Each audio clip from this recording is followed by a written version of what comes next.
Very good morning to all of you. Welcome back again in my YouTube channel GD Classes. आप सबका फिर से एक बार मेरे चैनल में स्वागत है। लास्ट वीडियो से इतना ज़्यादा रिस्पॉन्स आया, आपने इतना ज़्यादा प्यार दिया, आपने ज़्यादा इतना स्नेह दिया, और specially thanks to those students who are school going. School जाने वाले 9th और 12th वाले बच्चों ने मुझे ढेर सारे कॉल किए। Thank you so much for your love, your affection, your respect and your faith on Jain sir. Right, so मैं आपका होस्ट, आपका मेंटर, आपका टीचर जेडी सर आपके लिए फिर से एक नई सीरीज लाया हूं। स्पेशल थैंक्स टू मेरी एक छोटी सी सब्सक्राइबर हैं, और मैं अपनी मां सरस्वती से प्रार्थना करता हूं कि आप जरूर अपने मुकाम तक पहुंचे, अपने मंजिल तक पहुंचे।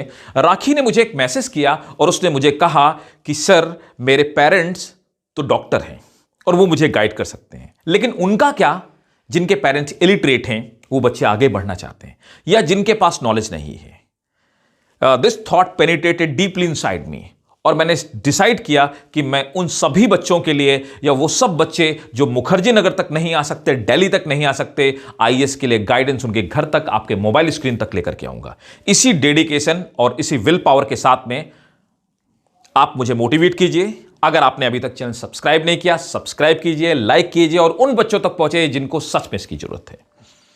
मैंने बहुत पहले एक स्टेटमेंट पढ़ा हुआ था, सपने देखना कोई बुरी बात नहीं, सपने टूटना भी कोई बुरी बात नहीं, सपने तो बनते ही टूटने के लिए हैं।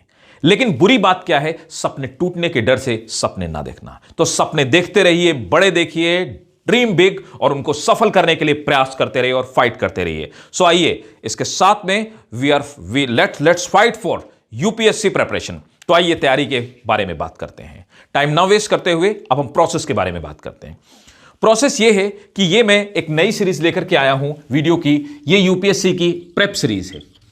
प्रेप सीरीज में मैं आपको ये बताने वाला हूं कि कैसे प्रिपरेशन की जाए, किस तरह से आपको प्रिपरेशन करनी है, और स्टेप बाय स्टेप बिल्कुल क्रिस्टल क्लियर। आप मुझे फॉलो करते रहिए, चैनल को देखते रहिए, वीडियोस देखते रहिए, और आपको मैं प्रिपरेशन करवाऊंगा स्टेप बाय स्टेप। मैं आपको इवन ये भी बताऊंगा कि कैसे तैयारी होती है, कैसे एग्जामिनेशन होता है। मुझे ये पता लगा कि बच्चों के पास बेसिक नॉलेज नहीं है कि कैसे यूपीएससी एग्जाम लेती है, किस तरह प्रिपेयर करना और कैसे आगे बढ़ना है। तो वो हर चीज जो मुखर्जी नगर में पिछले 10 सालों में मैंने क्लास में डिस्कस की होगी, आपके साथ में डिस्कस करने वाला हूं। That is free of cost for all of you.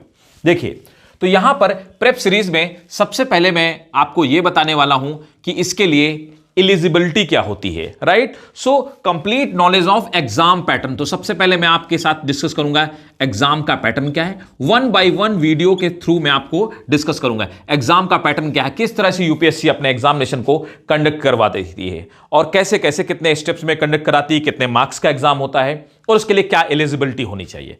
Next, crystal clear knowledge of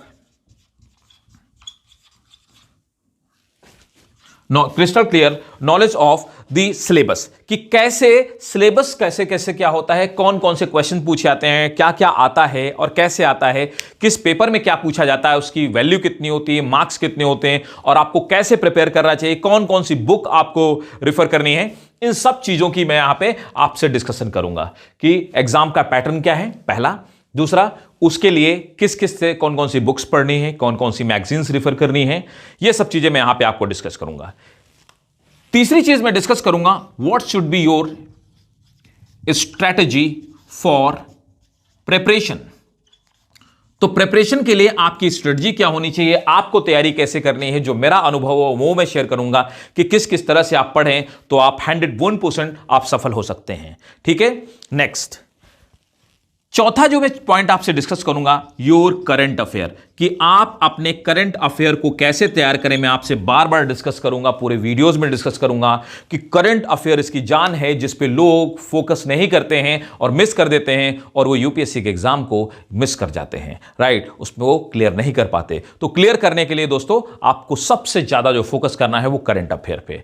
next, fifth step में मैं इस प्रेप सीरीज में डिस्कस करूंगा पर्सनालिटी डेवलपमेंट कैसे करें। एक आईएएस के लिए या एक ब्यूरोक्रेट के लिए डेवलपमेंट, तो एक ब्यूरोक्रेट के लिए पर्सनालिटी को कैसे डेवलप किया जाए, कैसे आप ब्यूरोक्रेट्स के माइंडसेट को सोचें, या उसके माइंडसेट जो एक ब्यूरोक्रेट का माइंडसेट होता है उसको प्रिपेयर कैसे करें। दोस्त, पर्सनालिटी डेवलपमेंट 3 महीने 4 महीने में जो कि इंटरव्यू के लिए आपको टाइम मिलता है उसमें नहीं किया जा सकता। पर्सनालिटी एक कंप्लीट, एक होलिस्टिक चीज होती है, इसको डेवलप करने में बहुत समय लगता है और ये पर्सनालिटी हमेशा आपके साथ रहती है। So you must develop your personality. तो ये जितनी सारी स्किल्स हैं इनके बारे में हम डिस्कशन करेंगे, राइट। अब आते हैं कि आखिर यूपीएससी के लिए कौन कौन लोग यूपीएससी दे सकते हैं। बच्चों को यह नहीं पता होता कि यूपीएससी कौन कौन से एग्जाम कंडक्ट कराती है। तो देखिए, गवर्नमेंट ऑफ इंडिया की, सेंट्रल गवर्नमेंट की एक बॉडी है जिसको हम यूपीएससी कहते हैं, union public service commission. Delhi में इसका हेड ऑफिस है। यूपीएससी बहुत सारे एग्जाम कंडक्ट करवाती है।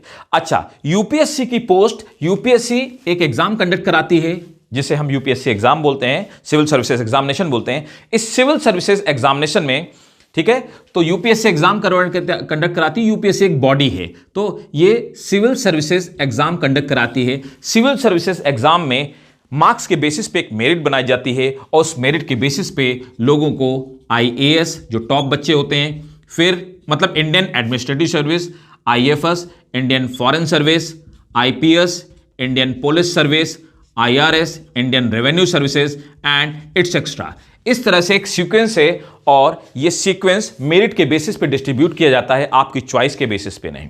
यहां पर आपकी चॉइस मैटर करती है अगर आप टॉपर लिस्ट में हैं, उस बारे में हम लोग डिस्कशन करेंगे। मेंस में आपको सीक्वेंस भरने के लिए दिया जाता है, इन सभी सर्विसेज को आपका सीक्वेंस मांगा जाता है कि आपके चॉइस प्रेफरेंसेस क्या हैं, और फिर यूपीएससी ये देखती है कि आपके मार्क्स कितने हैं, दोनों को मैच करके आपको ये सर्विसेज दी जाती हैं। तो आईपीएस बनने के लिए आपको अलग से, बच्चों ने मेरे से पूछा सर आईपीएस का कौन सा एग्जाम होता है, इसीलिए मैं आपको समझा रहा हूं। आईएएस मतलब डिस्ट्रिक्ट मजिस्ट्रेट वगैरह जो होते हैं सिटी के, वो सब आईएएस होते हैं। आईएफएस जो आपके एम्बेसडर होते हैं, जो दूसरे कंट्री में जाते हैं, एम्बेसी में इंडिया को रिप्रेजेंट करते हैं, they are IFS, Indian Foreign Service. IPS SP, SSP, IG, DIG जो बनते हैं वो सब आईपीएस होते हैं। आईआरएस जैसे इनकम टैक्स कमिश्नर वगैरह हो गए, वो सब आईआरएस होते हैं। इस तरह से इंडियन पोस्टल सर्विस और बहुत सारी सर्विसेज होती हैं। तो वो यूपीएससी की सर्विस की एक लिस्ट है, ये यूपीएससी ऐसे देती है। अब यूपीएससी का फॉर्म कौन भर सकता है, तो आप देखिए इसके लिए एलिजिबिलिटी क्राइटेरिया क्या है, एलिजिबिलिटी क्या है। तो आप कैसे एलिजिबिलिटी क्राइटेरिया, आप कैसे यूपीएससी के लिए एलिजिबल हो सकते हैं। अगर आप भारत के नागरिक हैं, इंडियन सिटीजन हैं, तो आप यूपीएससी का फॉर्म भर सकते हैं। तो सबसे पहले इंपॉर्टेंट चीज है कि you must be Indian citizen.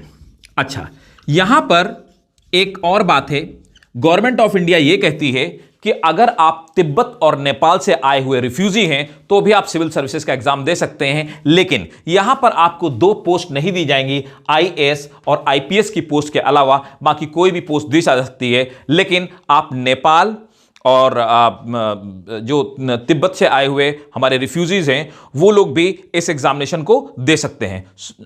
अब आइए बात करते हैं Nepal, Bhutan, I am sorry, that is Nepal और भूटान से आए हुए जो शरणार्थी हैं, रिफ्यूजीज हैं, वो इस एग्जाम को दे सकते हैं, लेकिन उसके लिए आपको आईएएस और आईपीएस नहीं दिया जाएगा, राइट। अब तीसरी बात आ जाती है कि एजुकेशन आपकी क्या होनी चाहिए।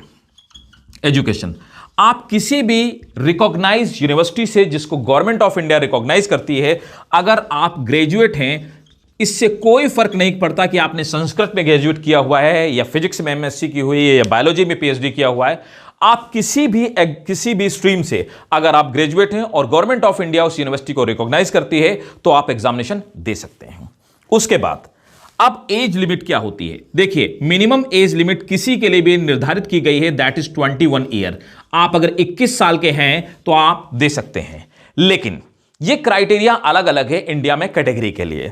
अगर आप जनरल कैटेगरी के हैं तो 21 से लेकर के, अगर आप जनरल कैटेगरी को बिलोंग करते हैं तो 21 ईयर से लेकर के आप 32 ईयर के होने तक आप एग्जाम दे सकते हैं।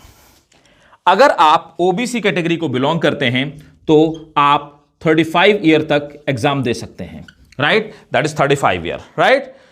और अगर आप एससी या एसटी कैटेगरी को बिलोंग करते हैं, शेड्यूल कास्ट या शेड्यूल ट्राइब की कैटेगरी को बिलोंग करते हैं, तो आप 37 ईयर्स तक एग्जाम दे सकते हैं। यहां पर एक और बाध्यता है, एक कंपल्सन है।